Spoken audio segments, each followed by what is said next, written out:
ദൈവകാരുണ്യ novena 1-ാം ദിവസം ധ്യാനം. ഇന്ന് എല്ലാ മനുഷ്യരെയും, പ്രത്യേകിച്ച് പാപികളെയും എൻ്റെ അടുക്കൽ കൊണ്ടുവന്ന് എൻ്റെ കരുണക്കടലിൽ മുക്കിയെടുക്കുക.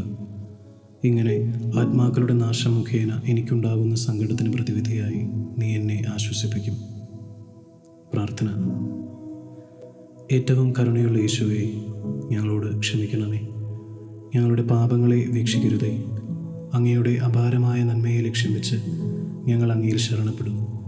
അങ്ങയുടെ ഏറ്റവും കരുണയുള്ള ആത്മാവിൽ ഞങ്ങളെ സ്വീകരിക്കണമേ. അതിൽ നിന്ന് ഒരിക്കലും വിട്ടുനിൽക്കുവാൻ ഇടയാക്കല്ലേ. പിതാവിനോടും പരിശുദ്ധാത്മാവിനോടും നിന്നെ ഒന്നിപ്പിക്കുന്ന സ്നേഹം ഞങ്ങൾ യാചിക്കുന്നു. നിത്യപിതാവേ, ഏറ്റവും അനുകമ്പയുള്ള ഈശോയുടെ തിരുഹൃദയത്തിൽ വസിക്കുന്ന പാപികളിലും മനുഷ്യകുലം മുഴുവനിലും അങ്ങയുടെ ദയാദൃഷ്ടി പതിക്കണമേ. കർത്താവ് ഈശോ മിശിഹായുടെ പീഡാനുഭവത്തെക്കുറിച്ച് അങ്ങയുടെ കാരുണ്യത്തിൻ്റെ സർവശക്തിയെ എപ്പോഴും എന്നേക്കും ഏവരും പുകഴ്ത്തട്ടെ. ആമേൻ.